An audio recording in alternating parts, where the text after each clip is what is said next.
Have you ever felt your heart do something completely unexpected? Maybe a sudden surge, a racing flutter that just doesn't feel right. We often take that steady thump thump for granted, that reliable rhythm that keeps us going. But what happens when that rhythm, usually so dependable, goes wildly astray in a very specific, isolated way? Today, we're embarking on a deep dive into precisely that. A fascinating heart rhythm disorder called focal atrial tachycardia, which we'll often just call AT for short. This isn't just a generic skip or a widespread tremor. It's a highly localized, often perplexing electrical anomaly within the heart. Okay, let's truly unpack this and see what makes it tick. That's precisely our mission. For this deep dive, we're going straight to the source, pulling our insights directly from Chapter 248 of a foundational medical text, a real pillar of knowledge for understanding cardiovascular disorders. Our goal is to go beyond just a simple definition. We really want to arm you, our listener, with a truly comprehensive professional-level understanding of focal atrial tachycardia. Think of it as decoding a complex electrical language spoken by the heart, so you can truly appreciate its nuances and distinctions. This is about getting that mastery. Exactly. And this isn't about rote memorization, right? It's about connecting those intricate dots. It's about understanding the fundamental why behind these rhythms, the subtle differences that, in the real world of clinical practice make all the difference. We're going to dig into the core mechanisms, explore the hidden clues in the electrical signals, and really appreciate the tailored approaches to managing this condition. Here's where it gets really interesting as we peel back the layers of this fascinating electrical mystery. So let's begin with the basics, or perhaps the beat. When we talk about focal atrial tachycardia, what exactly are we pinpointing? What does that term truly signify in the vast landscape of heart rhythms? That's the perfect starting point, because the word focal itself is our first vital clue. Focal atrial tachycardia, or AT, is precisely defined as an arrhythmia that springs from a single, specific, localized focus within the atria, your heart's upper chambers. Imagine your heart as a beautifully orchestrated choir, right? Where each section usually sings in perfect harmony. In AT, one tiny section of that choir, maybe just one single voice, starts singing off-key very rapidly and completely independently of the conductor. The term focal is deliberately chosen to distinguish it from other common atrial arrhythmias like typical or atypical atrial flutter. In flutter, the electrical problem isn't a single point, but a broader, often swirling circuit. Right, that distinction right there is huge. So it's about the origin point, not necessarily how that point is misfiring. This isn't some widespread chaotic storm. It's a very targeted issue.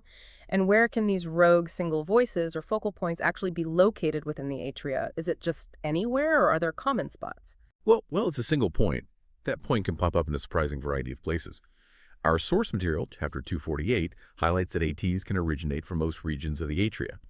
So diagnosis can be a bit like pinpointing a specific needle in a very complex haystack, This includes the main atrial muscle tissue itself, which is maybe what you'd intuitively expect. But it also includes areas where atrial tissue subtly extends into other structures, like into one of the pulmonary veins. Those bring oxygenated blood from your lungs back to the heart. Or it could be from within the coronary sinus, that large vein collecting deoxygenated blood from the heart muscle. Even the vena cava, one of the body's largest veins returning blood to the heart, can be a source. Each of these anatomical locations, from the right atrium's crista terminalis to the left atrium's pulmonary vein openings, has specific electrical characteristics that skilled clinicians learn to recognize. It's quite detailed. That's incredible. It's like the heart has these little electrical hotspots that can emerge in unexpected corners. And how does this focal AT actually present in a patient? Does it always behave the same way, or are there different patterns clinicians see that impact the patient's experience? You're right to ask about presentation because it's quite varied. AT can be sustained, meaning it lasts for a significant continuous period, maybe minutes to hours, or might be non-sustained, appearing only for brief, fleeting moments, perhaps just a few seconds, and then it resolves spontaneously. Okay, so it can come and go quickly. Exactly. We also see it as paroxysmal, which means it starts and stops abruptly, often unpredictably, and then the heart returns to a normal rhythm. And then, in some cases, it can be incessant. This implies it's almost continuous, occurring for the vast majority of the day, maybe with only very brief interruptions of normal rhythm. Each of these patterns carries different implications for patient symptoms, their quality of life, and ultimately the urgency and type of treatment they might need. An incessant AT, for instance, is generally far more concerning than a paroxysmal one. Okay, so we've established that focal AT comes from a single specific spot, and it can behave in these different ways, sustained, non-sustained. But what's actually causing this focal point to become a problem in the first place? What are the electrical mechanisms at play? What makes a specific area of the atrium decide to fire off abnormally like that? This is where the detective work truly begins, right? This is indeed the heart of the matter, understanding the why. And our source text, chapter 248, meticulously breaks down 3 primary electrical mechanisms that can lead to focal AT. Recognizing these is absolutely key to truly mastering this topic. The first is called abnormal automaticity. Think of it this way. Deep within your heart, some specialized cells have the natural ability to spontaneously generate electrical impulses. They act like tiny internal pacemakers. That's how your heart normally gets its rhythm from the sinus node. Okay, the natural pacemaker function. Right. But in abnormal automaticity, other cells that shouldn't normally be acting as pacemakers, or maybe cells that have been damaged by disease or injury, start spontaneously firing on their own. It's like having a rogue percussionist in your orchestra who decides to start drumming independently at an accelerated pace, completely ignoring the conductor. This often happens in areas of diseased or stressed tissue, creating what we call a nidus, essentially a central point or a nest for this abnormal electrical activity. So an independent rogue spark plug that just keeps firing, regardless of what the rest of the engine is doing. Makes sense. What's the second mechanism that leads to this focal misfire? The second mechanism is known as triggered automaticity. Now, this is distinct from abnormal automaticity because the abnormal impulses aren't truly spontaneous. They don't just decide to start on their own. Instead, they are triggered by a preceding electrical event, a normal heartbeat, for instance. But then, this normal beat sets off abnormal aftershocks, or echoes within the heart cells. These are called delayed after depolarizations, which, if they're strong enough, can then fire off a whole new, rapid, and unintended electrical impulse. This leads to a sustained string of rapid beats. Imagine a well-behaved domino falling, but instead of stopping there, it creates an unexpected ripple effect that knocks over a dozen more dominoes in rapid succession, which shouldn't happen. It's a response to an initial signal that then kind of spins out of control. That's a fascinating distinction. Okay, so abnormal automaticity is spontaneous, rogue firing. Triggered automaticity is like an unwanted echo effect. And the third mechanism? The third is a small reentry circuit, sometimes called micro-reentry. In this scenario, an electrical impulse, instead of moving forward and then naturally dying out, gets caught in a continuous, self-perpetuating loop within a very small, localized area of diseased atrial tissue. Our source describes this as micro-reentry within zones of slow conduction. Picture a miniature roundabout or a tiny electrical cul-de-sac. The electrical signal enters, finds a slow path, circles back on itself, and then re-enters the same tissue it just left, activating it over and over again, much faster than normal. This happens in areas where the tissue isn't conducting electricity normally, perhaps due to damage or scarring. These create the perfect tiny pathways for the impulse to get trapped in a continuous, rapid loop. So we have these 3 possibilities: rogue cells spontaneously firing, a normal beat triggering a rapid chain of echoes, or these tiny electrical merry-go-rounds where the signal gets trapped. Do these mechanisms just pop up randomly, or are they often linked to underlying heart conditions or external factors? They are very much linked, and this is where the detective work really goes deeper. Focal AT can indeed occur in the absence of any apparent structural heart disease. It might just be an electrical quirk in an otherwise healthy heart, which can be particularly perplexing for patients. Right. However, it's also frequently associated with underlying conditions that cause what we call atrial fibrosis. Fibrosis is essentially scarring or thickening of the atrial tissue. This scarring can result from various conditions, like chronic heart conditions, or even from prior cardiac procedures like catheter ablation, where intentional scarring is created to treat other arrhythmias. These fibrotic areas are crucial because they can serve as that nidus for abnormal automaticity, where damaged cells misfire. Or, just as importantly, they can create those zones of slow conduction that provide the perfect landscape for those persistent microentry circuits we just discussed. Okay, so the scarring provides the perfect electrical landscape. It's almost like a broken record player where the needle just keeps going around the same groove faster and faster. Are there other factors, maybe external ones, that can promote the emergence or worsening of AT? Absolutely. Think about your body's fight or flight response, which is driven by sympathetic stimulation. Stress, intense exercise, excitement, even certain illnesses can activate this system. This surge of adrenaline and other stress hormones could be a significant promoting factor, triggering or exacerbating episodes of AT. In fact, the emergence of AT can sometimes be a subtle sign of an underlying illness, maybe indicating that something else is going on in the body that's putting stress on the cardiovascular system. And historically, there's a specific, rather unique connection. Focal AT, particularly with atrioventricular or AV block, was famously linked to digitalis toxicity. Digitalis is a medication, once commonly used for heart failure and certain arrhythmias. If levels in the body became too high, it could directly induce AT with AV block. While it's less common today due to newer medications, this connection highlights how powerful certain compounds can be in influencing these delicate heart rhythms. It's a classic example of how pharmacology and rhythm intertwine. Hashtag 22, clinical presentation and prevalence of focal AT. Okay, so if someone is experiencing this rapid focal misfire in their heart, what does it actually feel like for them? Are the symptoms always obvious and dramatic, or can they sometimes be subtle and easily missed? The symptoms are highly variable, actually. Much like other forms of supraventricular tachycardias or SVTs, you might recall SVTs as that broader group of fast heart rhythms originating above the ventricles.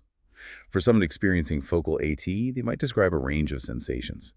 The most common is probably palpitations, that feeling that their heart is racing, pounding, or skipping beats. It can be very unsettling. Yeah, I can imagine. Beyond that, they might feel shortness of breath, even with minimal exertion, simply because the heart isn't pumping as efficiently when it's going that fast. Dizziness or lightheadedness can occur if blood flow to the brain is maybe slightly compromised by the rapid rate. And some patients report chest discomfort or a vague ache, sometimes similar to angina, as the heart works harder. The severity of these symptoms really depends on several factors: the rate of the tachycardia itself, how long the episode lasts, and crucially, the patient's underlying heart health. A very fast AT in someone with pre-existing heart disease will likely be far more debilitating than a slightly elevated rate in an otherwise healthy individual. And you mentioned that incessant form earlier, the one that's almost continuous. Are there serious long-term consequences if that type of AT isn't managed effectively? Yes, and this is a critical point that the source, Chapter 248, really emphasizes. If the AT is truly incessant, meaning it's continuously present or occurs for very prolonged periods, it can lead to a severe and concerning complication called tachycardia-induced cardiomyopathy. This is a specific type of heart muscle weakening and enlargement that occurs solely because the heart is forced to beat at an abnormally fast rate for extended periods. Wow. Yeah, imagine a muscle that's constantly running a marathon without rest. Eventually it becomes exhausted and less efficient. The heart, in essence, gets tired and stretched, becoming less effective at pumping blood to the body. If left unmanaged, this can lead to symptoms of heart failure over time, things like swelling in the legs, extreme fatigue, and profound shortness of breath. This potential for serious but often reversible damage underscores the importance of proper diagnosis and management, especially for incessant AT. Hashtag prevalence and clinical significance. You touched on prevalence earlier.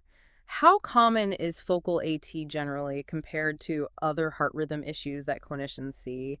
Is this something that's regularly on their radar, or is it relatively rare? It's certainly not rare, particularly in specialized settings. Our source indicates that focal AT accounts for approximately 10% of all paroxysmal supraventricular tachycardias, PSVTs, in patients who are specifically referred for catheter ablation procedures. Okay, 10% in that group. Right. So while it's not the most common SVT encountered, it's a significant enough proportion that electrophysiologists, the specialists who focus on heart rhythms, encounter it regularly in their practice. And what about those brief, non-sustained episodes you mentioned earlier, the ones that just pop up for a few seconds? Are those commonly picked up, and if so, do they pose a concern? Yes, non-sustained focal AT is indeed very commonly observed. If you put someone on an ambulatory electrocardiogram, ECG, monitor those portable devices that record heart activity over 24 hours or longer, you'll frequently see these brief bursts.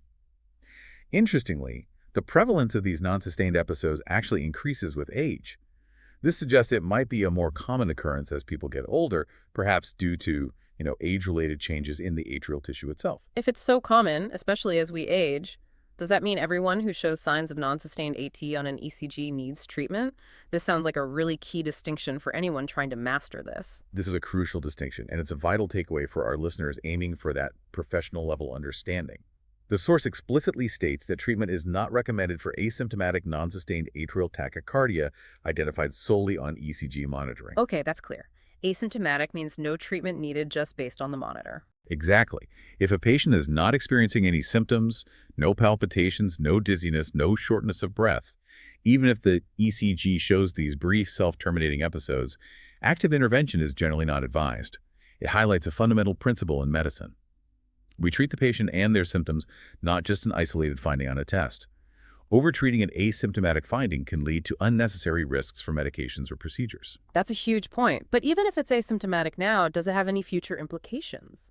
Could these brief bursts be a warning sign for something more serious down the line? You're thinking ahead, and that's exactly the right approach. It's true that frequent atrial ectopi, meaning extra premature beats from the atria and non-sustained AT, are often considered precursors to more significant clinically impactful arrhythmias in the future, particularly atrial fibrillation, AFib, and atrial flutter.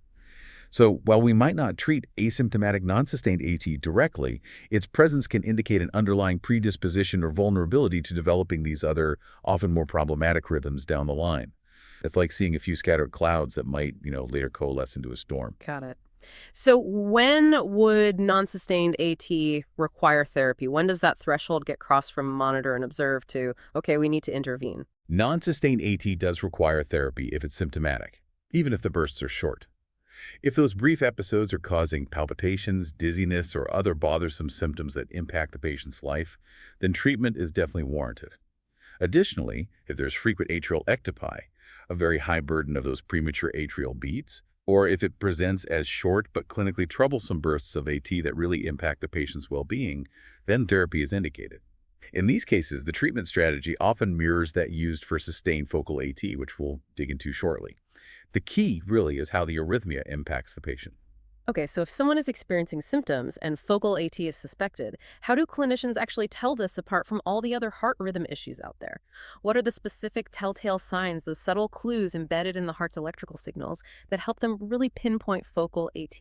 This is where the electrocardiogram, the ECG, becomes our primary detective tool. It's our magnifying glass into the heart's electrical activity. Focal AT typically presents with either 1.1 AV conduction, meaning every atrial beat successfully makes its way through the AV node to cause a ventricular beat. Okay, 1-to-1. Right. Or it can present with AV block. This AV block can appear in a Wenckebach pattern, where the electrical signal from the atrium to the ventricle progressively slows until a beat is dropped. Right, the lengthening PR interval, then a dropped beat. Exactly. Or it can be a fixed block, like a steady 2.1 or 3.1 pattern, where only every second or third atrial beat manages to conduct down to the ventricles. That sounds like it could describe a lot of other supraventricular tachycardias, which can also have AV blocks sometimes. What's a crucial differentiator here? What truly makes focal AT stand out? This feels like our next aha moment. Precisely. And here's the truly pivotal insight, the core concept. Focal AT is not dependent on AV nodal conduction. This is fundamentally different from many other common SVTs. To understand why this is such a critical distinction, imagine the AV node as, say, a gatekeeper between the atria and the ventricles. In most other SVTs, like AV nodal reentry tachycardia, AV-NRT, or AV reentry tachycardia, AVRT, using an accessory pathway, the AV node itself, or a circuit directly involving it, is an integral part of maintaining that rapid rhythm. If you temporarily block that gatekeeper, You can break the circuit. exactly, the entire rapid rhythm stops because its essential circuit is broken. But with focal AT, the problem, that rogue spark plug or tiny roundabout we talked about, is located entirely within the atrium, before the gatekeeper. So what this means in practice is that if you induce AV block, perhaps with a medication like adenosine or through vagal maneuvers, the AT will not terminate. The rapid firing in the atrium will continue unabated because the AV node isn't part of its circuit. The atrial rate will also not be affected by attempts to block the AV node. All that blocking the AV node does is prevent some of those rapid atrial impulses from reaching the ventricles. This slows the ventricular rate and, crucially, often makes the P wave, the atrial electrical signal, much easier to see on the ECG. This non-dependence on the AV node is the absolute bedrock of differentiating AT from other common SVTs. So the AV node is like a dam. If the problem is within the dam structure, blocking it stops the problem. But if the problem is the river upstream from the dam, blocking the dam just limits what gets through downstream, but the river still rages upstream. That's a crystal clear distinction. Fantastic. Now, the source also mentions a warm-up phase. What's this warm-up phase all about, and what does it tell us diagnostically? Ah, yes, the warm-up phase. It's a fascinating observation that can provide another strong clue. It refers to a phenomenon where, right after the tachycardia first begins, the atrial activation rate gradually increases over the first few beats before it settles into its sustained rapid rhythm. It's not always present, mind you, but when it is observed, it strongly favors a diagnosis of AT. particularly those driven by that triggered automaticity mechanism we discussed earlier. Okay. It's kind of like an old engine that takes a few sputtering moments to get up to full speed after starting. This behavior is less common or often absent in AV nodal-dependent SVTs, making it a helpful diagnostic indicator when you see it. And what about the P waves themselves on the ECG, those little bumps that represent the atria contracting? What do they tell us specifically about focal AT? The P waves are incredibly informative. They're like the heart's electrical signature for atrial activity. In focal AT, these P waves are often described as discrete, meaning they are usually clearly visible and distinct from the other waves on the ECG strip. Crucially, they typically have an intervening isoelectric segment, a flat line between them. This flat line is a key visual clue. Okay, a distinct P wave, then flat line, then the QRS. Well, P wave, flat line, then maybe another P wave before the QRS, depending on the rate and conduction. But yes, that flat line after the P wave is key. It tells us that the atrial activation from that single focal source occurs through only a relatively small portion of the total tachycardia cycle time. The electrical activity is very localized, and then it quiets down briefly, creating that flat line. This is a stark contrast to other arrhythmias like atrial flutter or macro-reentrant AT, where the atrial activity is much more continuous, often creating that classic sawtooth pattern or continuous undulations without clear, flat, intervening segments between atrial activations. With focal AT, it's more like a precise, localized burst rather than a widespread, continuous electrical wave across the atria.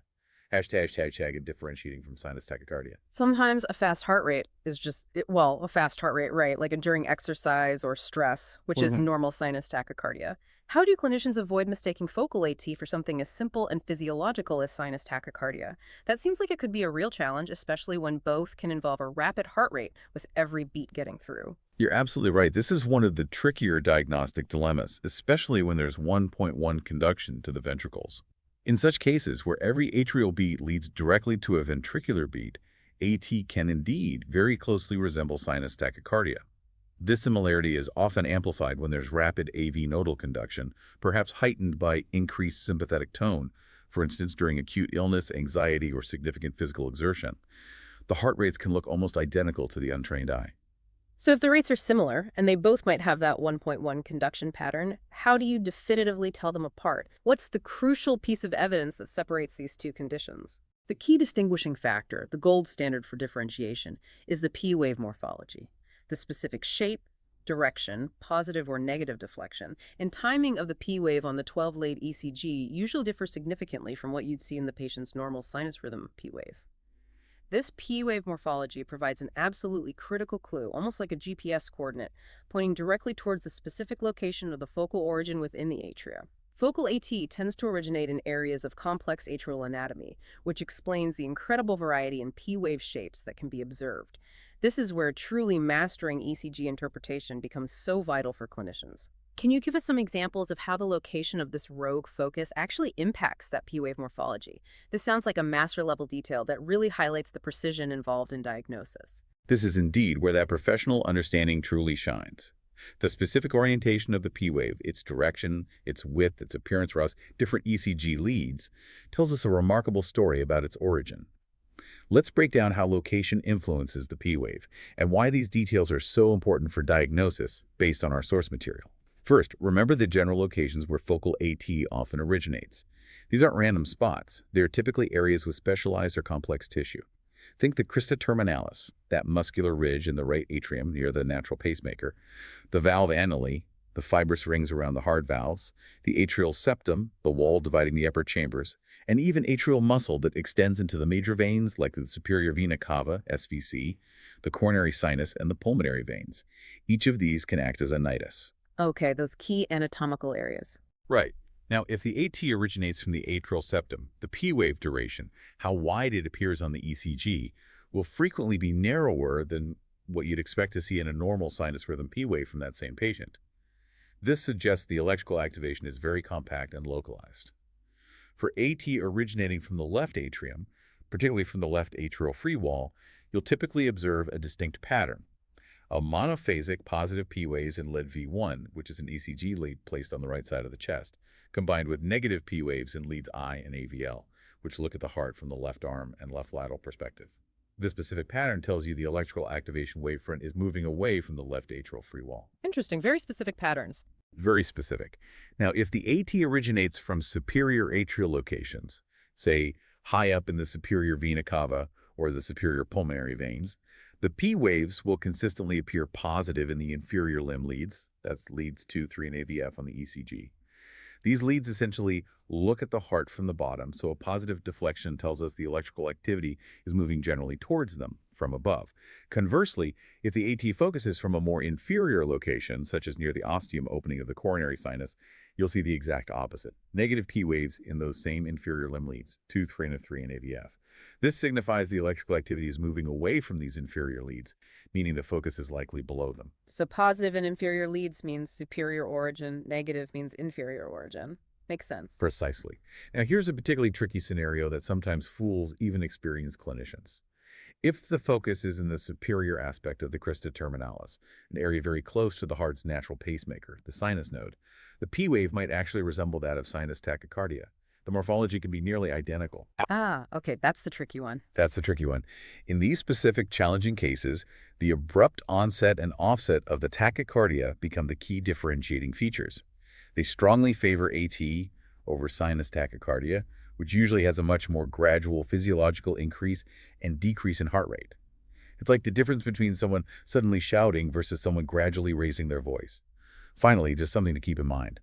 Depending on how fast the atrial rate is, the P wave might actually fall on top of the preceding T wave, making it difficult to clearly spot.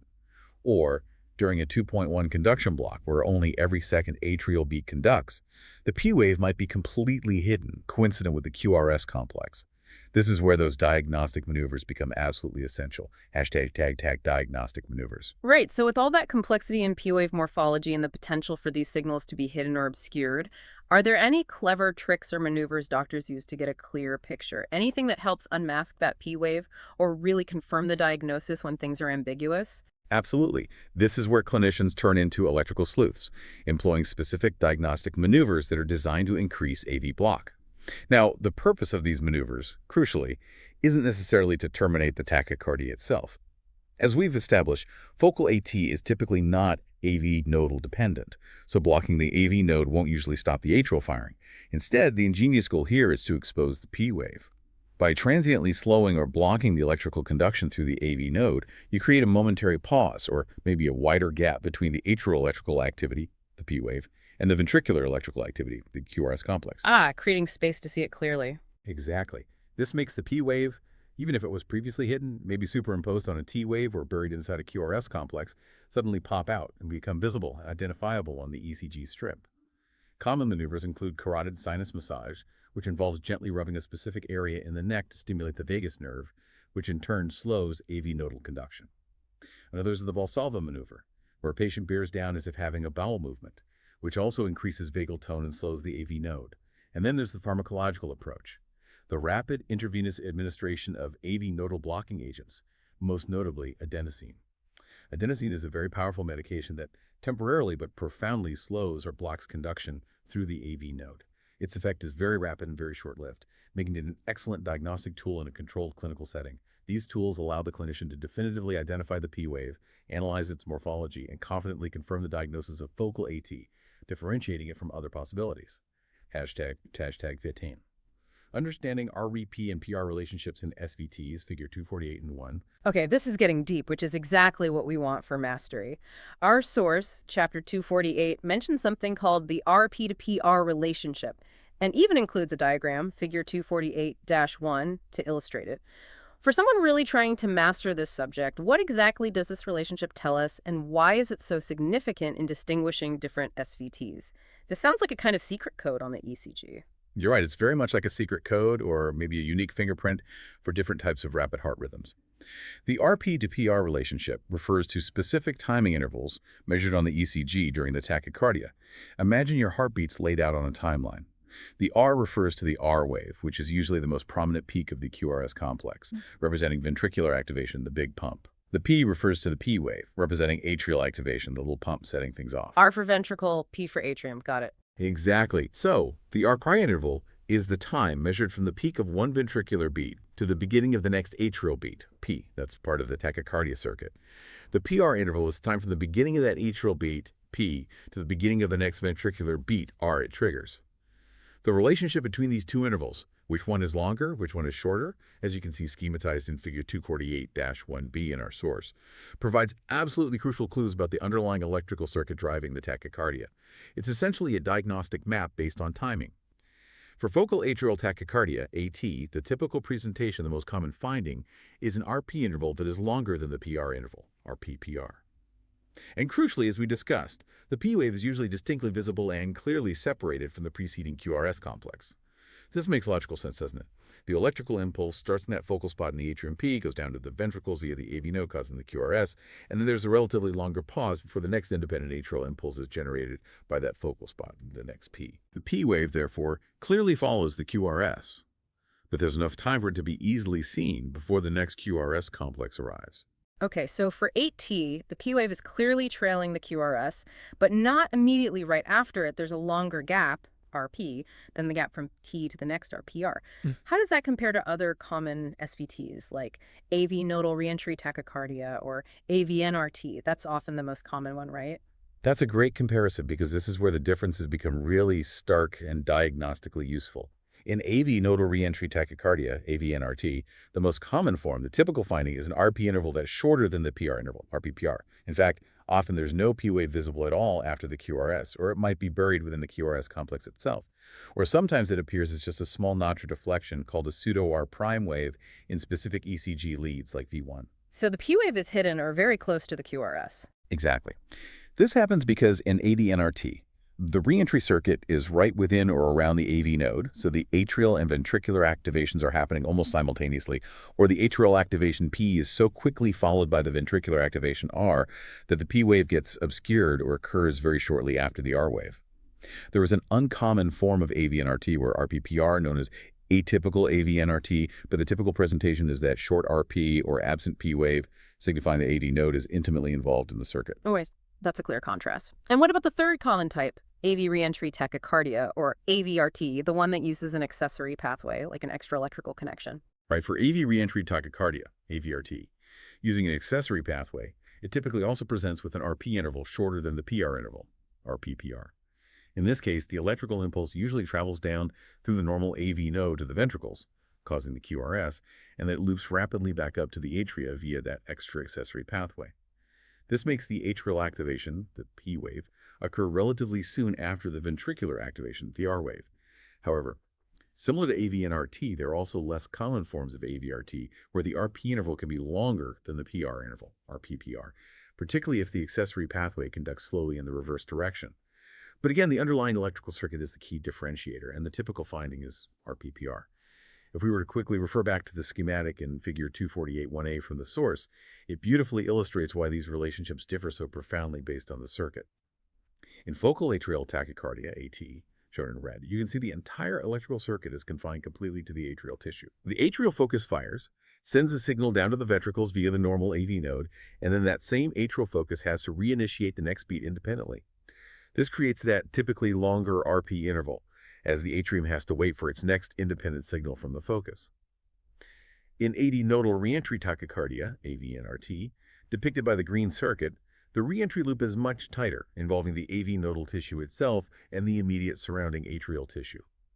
Because the AV node is so central to this tiny circuit, atrial and ventricular activations often happen in very quick succession, leading to that characteristic short RP or absent P wave after the QRS.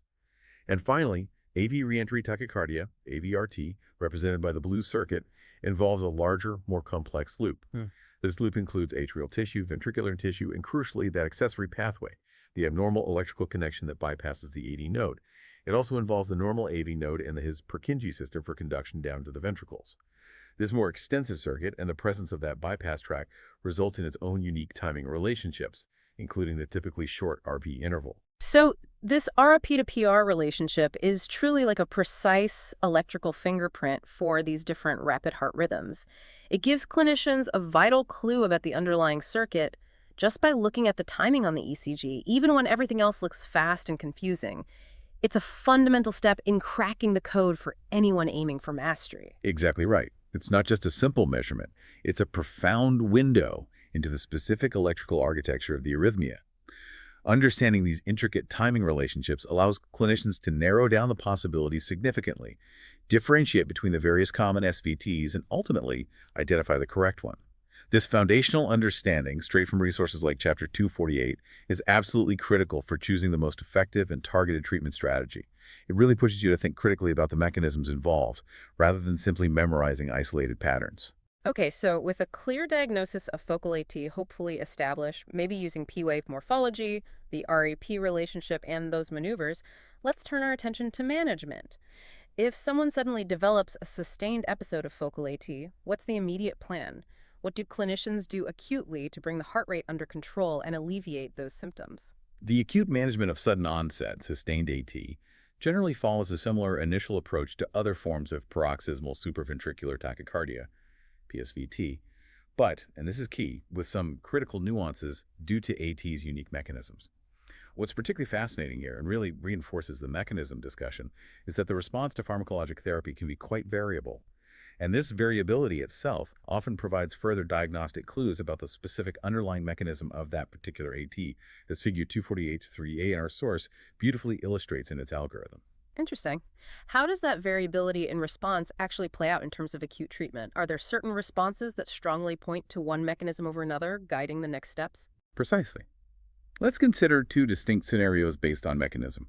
For instance, if the AT is primarily due to a small reentry circuit, that miniature electrical roundabout we talked about, administering adenosine or performing those vagal maneuvers we discussed earlier, like carotid sinus massage or Valsalva, may transiently increase AV block without actually terminating the tachycardia. Right, it blocks the AV node but doesn't stop the atrial source. Exactly. The AV node, the gatekeeper, is affected, so fewer impulses reach the ventricles, slowing the ventricular rate temporarily. But the reentrant circuit within the atrium, the source upstream, continues to turn away. Seeing this response is a crucial diagnostic observation, strongly suggesting the problem isn't fundamentally dependent on the AV node itself. On the other hand, some specific types of AT will completely terminate with a sufficient dose of adenosine. This specific response termination with adenosine is highly consistent with triggered activity being the underlying mechanism. Because adenosine can affect those triggers. It suggests that adenosine's action, perhaps by disrupting those aftershocks or delayed after depolarizations that trigger the arrhythmia, can effectively break the cycle and restore normal sinus rhythm. So how the heart responds to the initial treatment gives us even more information about why it's misbehaving in the first place. That's incredibly insightful. So the treatment itself becomes a diagnostic tool in a way. What about more aggressive measures, like electrical cardioversion? When is that considered in the acute setting? Electrical cardioversion, which involves delivering a carefully controlled electrical shock to reset the heart's rhythm, can indeed be effective in some cases of AT, especially if the patient is severely symptomatic or hemodynamically unstable. However, it sometimes fails, or the effect is very temporary. When cardioversion is attempted, but the AT immediately recurs, meaning the heart snaps right back into the fast rhythm almost instantly after the shock, it strongly suggests that automaticity, either abnormal or triggered, is the underlying mechanism. Like the focus just restarts itself immediately. Precisely. It's like trying to turn off a light switch that immediately flips itself back on. The automatic focus simply starts firing again right after the shock resets things. This pattern also guides further management decisions. That makes perfect sense. So let's walk through that acute treatment algorithm outlined in Figure 248.3 from the source. What's the very first paramount step a clinician considers when a patient presents with sudden onset AT? The absolute first step, as with any acute arrhythmia presentation, is always to rapidly assess for hemodynamic instability. This means checking if the patient's circulatory system is seriously compromised by the rapid heart rate. Are they experiencing severe symptoms like dangerously low blood pressure, altered mental status, signs of shock, or acute pulmonary edema suggesting heart failure? If the answer to hemodynamic instability, yes, on that algorithm is affirmative, then the immediate, potentially life-saving measure is urgent synchronized electrical cardioversion. This is a rapid intervention needed to restore a stable rhythm when the patient's condition is critical. Okay, stability first. What if the patient is stable? What's the next move according to the algorithm? If the patient is hemodynamically stable, meaning no to instability, the initial pharmacologic approach shifts towards rate control and potential rhythm conversion. Clinicians typically administer intravenous non-dihydropyridine calcium channel blockers, non-DHP-CCB, such as verapamil or diltiazem, and/or an intravenous beta blocker. These medications work primarily to slow the heart rate by increasing the degree of AV block. They make the ventricular response rate more controlled and the rhythm generally more tolerable for the patient, even if the underlying rapid atrial rhythm, the AT itself, continues its firing for a while. Got it. Rate control first, if stable. What if those initial drugs don't work effectively? Where does the algorithm lead them? The algorithm then lays out pathways for when these initial treatments are deemed ineffective. If the calcium channel blocker or beta blocker therapy isn't sufficient to control symptoms or the heart rate adequately, or if the AT is recurrent or incessant despite these measures, the next step indicated would be the initiation of antiarrhythmic drug therapy. Our source references a separate table, Table 2432, for specific antiarrhythmic drugs in their selection, although the detailed pharmacology of those isn't the core focus of this particular chapter we're diving into.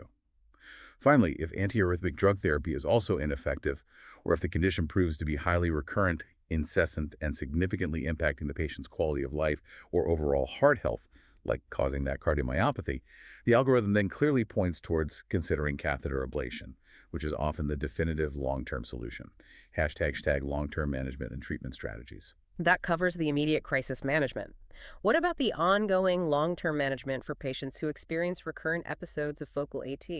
What's the strategy for living with this condition and preventing future episodes? For long-term management, the first crucial step, often overlooked but absolutely vital for comprehensive care, is to diligently seek out and correct any potential precipitating factors or intercurrent illnesses. As we discussed earlier, things like sympathetic stimulation can promote AT.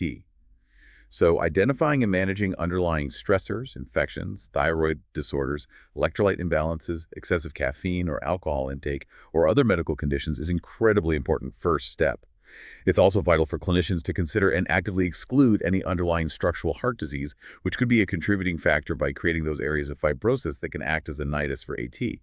This holistic approach, looking beyond just the rhythm itself, is foundational to good long-term care. Okay, address the triggers and underlying issues first. What about ongoing medications? When it comes to the ongoing pharmacological options for preventing or controlling recurrent episodes, beta blockers and calcium channel blockers, specifically those non-dihydropyridine agents like diltiazem or verapamil that we mentioned for acute care, are frequently used as first-line agents for long-term therapy as well.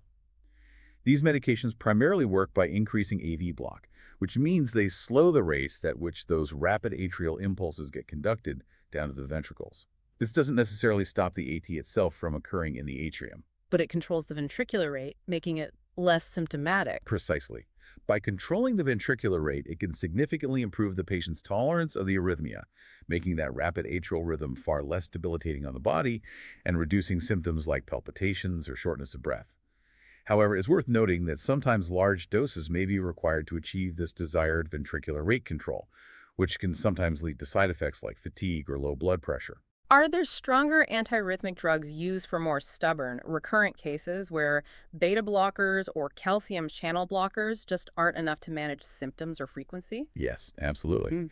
For patients with highly symptomatic or very frequent recurrent episodes that aren't adequately controlled by the initial rate controlling agents, a range of more potent antiarrhythmic drugs can be considered. These include medications classified typically as Class I agents like flecainide and propafenone, or Class I like disopyramide, or Class III agents like sotalol and amiodarone. These drugs work by various complex mechanisms, directly targeting the ion channels in the heart cells to suppress the abnormal electrical activity at its source, or to modify the heart's overall electrical properties to make sustaining the arrhythmia less likely. However, and this is a crucial caveat that our source implicitly highlights and is vital for any professional level understanding, the potential toxicities and adverse effects of these stronger antiarrhythmic drugs are often significant, especially with long-term use. Right, these aren't benign drugs. Not at all. Because of these potential long-term risks, which can range from serious issues like pulmonary toxicity or thyroid problems with amiodarone, to the risk of prorhythmia, meaning the drug itself can paradoxically cause new or worse arrhythmias in some patients, they frequently warrant avoidance of long-term use whenever possible or require very careful monitoring. This is a vital point for you, the listener, aiming for mastery, because it means there's often a significant trade-off to consider. While potentially effective for rhythm control, these medications can have serious systemic side effects. This reality makes long-term dependence undesirable for many patients and often pushes clinicians and patients towards considering other, more definitive solutions like ablation, if appropriate. Given those potential significant side effects of long-term medication, when do clinicians typically consider more invasive but potentially curative procedures like catheter ablation? Is this increasingly seen as the definitive solution for many patients with focal AT? You've hit on a key point in modern management. Catheter ablation is indeed increasingly considered the definitive approach for focal AT, especially when medications are ineffective, not well tolerated, or simply not desired by the patient due to concerns about lifelong medication and potential side effects. It is generally a highly effective procedure, with our source noting a success rate typically greater than 80% in experienced centers for eliminating the AT. The entire premise of catheter ablation for focal AT is to precisely locate, using electrical mapping, and then eliminate that single specific rogue spark plug or tiny roundabout within the atrium that's causing the arrhythmia. So, what are the specific situations or indications that would lead a clinician and patient to choose ablation over trying more medications or just living with rate control? The primary indications for recommending ablation are quite clear based on guidelines and practice. It's generally recommended for recurrent symptomatic AT when drug therapy has failed to adequately control the patient's symptoms, or when the patient simply does not desire long-term drug therapy, perhaps due to lifestyle factors or concerns about the side effect profiles we just discussed. A particularly strong and often more urgent indication is incessant AT that is causing that tachycardia-induced cardiomyopathy. Remember, this is where the continuous rapid heart rate is actively weakening the heart muscle. In such cases, ablation is crucial not just to alleviate symptoms, but to prevent potentially irreversible heart muscle damage and restore normal heart function. It becomes therapeutic for heart failure in that context. To help visualize this process, if you were to refer to the left panel of Figure 248-2 in the source chapter, it provides a fantastic illustration of the technology involved. Modern electroanatomic mapping systems are used during the procedure to create an incredibly detailed three-dimensional electrical map of the patient's own atrium. This map precisely identifies the focal early site, the exact origin point of the AT, which is typically shown in a vibrant color like red on the map, indicating the very earliest point of electrical activation during the tachycardia. Pinpointing the exact spot. Exactly, with submillimeter accuracy sometimes. Once that precise focus is located, specialized catheters are carefully guided to that spot. These catheters deliver radiofrequency energy, heat, or sometimes cryo-energy, cold, to apply targeted ablation lesions. These lesions are often represented by colored dots, maybe pink and red, on the map in the figure. These lesions essentially create a tiny targeted scar that permanently disrupts and burns out or freezes that small area of abnormal tissue, effectively eliminating the faulty electrical circuit or focus. You can also sometimes see visual representations like the white flecks mentioned in the figure legend, which visually represent the direction of electrical conduction dispersing outwards from that focal site, providing further confirmation that this is indeed the source being targeted. It's really a marvel of precision medicine applied directly to the heart's electrical system. #tag risk of stroke and anticoagulation. A question that frequently comes up with other common arrhythmias, particularly atrial fibrillation, is the significant risk of stroke associated with it. Is there a similar high stroke risk associated with focal AT?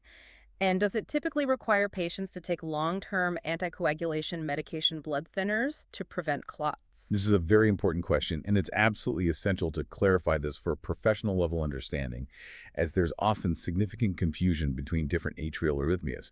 While it's true that focal AT is often considered a precursor to, or can sometimes coexist with, more significant arrhythmias like atrial fibrillation or atrial flutter, the associated risk for stroke specifically from focal AT itself is generally considered unclear, and importantly, it is not considered equivalent to the well-established stroke risk seen with atrial fibrillation. Okay, that's a critical distinction, not the same risk profile as AFib. Precisely. This is a crucial point for both patient understanding and clinical decision-making regarding the need for anticoagulation therapy. Atrial fibrillation, with its chaotic, disorganized electrical activity swirling throughout the atria, leads to poor blood flow and stagnation, particularly in the left atrial appendage, which creates a well-established, quantifiable risk of blood clot formation and subsequent stroke. For focal AT, even though it's a rapid rhythm, the atrial contraction pattern originating from a single focus is generally more organized and coordinated compared to the chaos of AFib. Our source material, reflecting general consensus, indicates that the indications for long-term anticoagulation specifically for focal AT alone are not as clearly established or defined as they are for AFib based on risk scores like the CAG-VASc score. This means patients with only focal AT may not automatically require the same strong anticoagulation therapy, like warfarin or newer agents, as those with AFib. The decision is often made on a more individualized case-by-case basis, taking into account other patient-specific risk factors, the burden of AT, how much of it they have, and importantly, whether or not they also have documented episodes of atrial fibrillation or atrial flutter. This is a vital point to distinguish when counseling patients and making treatment plans. We've gone incredibly deep into focal AT today, meticulously exploring its subtle origins, the fascinating electrical mechanisms that drive its unique behavior, the intricate clues embedded in the ECG, and the tailored treatments from drugs to ablation. It feels like we've really achieved a level of mastery on this specific topic. But now, let's just zoom out for a moment. How does focal AT relate to the whole sprawling family of supraventricular tachycardias, the SVTs? How does it fit into that broader classification, and why is that context important for understanding its significance? That's an excellent question to bring everything back into sharp focus and properly contextualize our deep dive. The term supraventricular tachycardia, or SVT, is actually a very broad umbrella term. It technically encompasses a wide group of rapid heart rhythms that are classified primarily based on their anatomic origin, meaning where they start in the heart relative to the ventricles. By definition, any rapid heart rhythm that originates above the ventricle, so in the atria or in the AV junctional area, falls under the general SV2 umbrella. So it's a big category. It's a very big category. This technically includes a diverse variety of rhythms, such as physiological sinus tachycardia, your heart racing appropriately when you exercise or are stressed, atrial tachycardia, which of course has been our intense focus today, atrial flutter, with its more organized macro-reentrant circuit, and the more chaotic atrial fibrillation. All are technically SVTs. However, for the purposes of organizing our understanding and guiding a more structured, professional approach to diagnosis and treatment, our source material, Chapter 248, specifically dedicated itself to discussing the non-AV nodal-dependent SVTs. The primary focus within that group was, naturally, atrial tachycardia, both focal and sometimes multifocal, though we focused on focal. This was a deliberate choice made in the text to clearly differentiate these rhythms from the other major category of sustained SVTs, those that are fundamentally dependent on the AV node for their initiation and continuation. Right, separating them based on that key dependency we discussed earlier. Yes, exactly. These AV nodal-dependent SVTs form the other major group and include conditions like AV nodal reentry tachycardia, AV-NRT, where the problematic circuit is entirely within or immediately around the AV node. Junctional tachycardia, which originates in the AV node region, or his bundle itself, and AV reciprocating tachycardia, AVRT, which crucially utilizes an accessory pathway, that extra electrical connection between the atria and ventricles, as an essential part of its reentrant circuit. This group also includes other related pre-excited tachycardias. So in essence, our deep dive today was into one very specific, distinct, and clinically important member of that larger SVT family, focal atrial tachycardia. Its unique characteristics, especially its non-AV nodal dependence and the truly focal nature of its origin from a single point, really set it apart from the others. Understanding these fundamental distinctions, why AT behaves differently from AV-NRT or AVRT, is absolutely paramount to truly appreciating its place in this complex landscape of heart arrhythmias. It's about knowing not just what it is, but just as importantly, what it isn't, and why that difference matters so much for diagnosis and therapy. Hashtag tag outro. What an incredible journey we've just taken. We've plunged deep into the world of focal atrial tachycardia, meticulously exploring everything from its subtle origins and tiny spots within the atria to the fascinating electrical mechanisms like automaticity, triggered activity, and microentry that drive its unique behavior. We covered the intricate clues hidden in the ECG, the P-wave shapes, the ROP relationships that help clinicians achieve a precise diagnosis. And finally, we've unpacked the tailored treatment strategies, from acute management with drugs and maneuvers right through to definitive catheter ablation. It's truly been an exploration aimed at elevating our collective understanding towards mastery. It truly has. And what's most fascinating here, I think, and what I really hope you, our listener, carry with you from this deep dive, is how these seemingly small, intricate details, like the precise P-wave morphology changing based on location, or the presence or absence of that warm-up phase, or even the heart's particular response to a drug like adenosine, how all these pieces come together to paint such a complete and remarkably precise picture for clinicians. Understanding that fundamental distinction between a focal origin versus a reentrant circuit involving the AV node, and then being able to connect that core understanding to every aspect, from how the patient presents clinically to how the condition is ultimately treated, is incredibly powerful. It's really the difference between just seeing a fast heart rate and truly understanding the specific electrical story the heart is telling. So what does this all mean for you, the curious learner who has chosen to join us today, aiming to master this information, perhaps even at a professional level? What should you truly take away from this kind of in-depth exploration of Chapter 248? The real value, I believe, lies in developing this profound appreciation for nuance. It's about moving beyond just memorizing facts to genuinely grasping the why behind each observation and each treatment decision. It's about empowering yourself to ask those critical questions like, okay, why does this particular P wave shape point to this exact location in the left atrium? Or why does adenosine terminate some types of AT but only slow the ventricular rate in others? And what does that distinction tell us about the root cause? It's about realizing that even within what might seem like a narrow topic like focal atrial tachycardia, there's incredible depth and complexity. And appreciating that these subtle distinctions matter immensely in real-world clinical practice for getting the diagnosis right and choosing the best therapy. This level of detailed understanding, drawn from authoritative sources, is what empowers truly critical thinking about complex medical issues. And that, in turn, naturally raises an important, perhaps forward-looking question for you to ponder as you continue your learning journey. Given the remarkable variability we've discussed in AT's mechanisms and its specific origins, how might rapidly advancing technologies, things like ultra-high-resolution cardiac mapping, advanced diagnostic imaging, or perhaps increasingly sophisticated AI-driven ECG analysis, how might these tools further refine our ability in the future to precisely identify that focus even more accurately and non-invasively, and perhaps personalize treatment strategies even more effectively?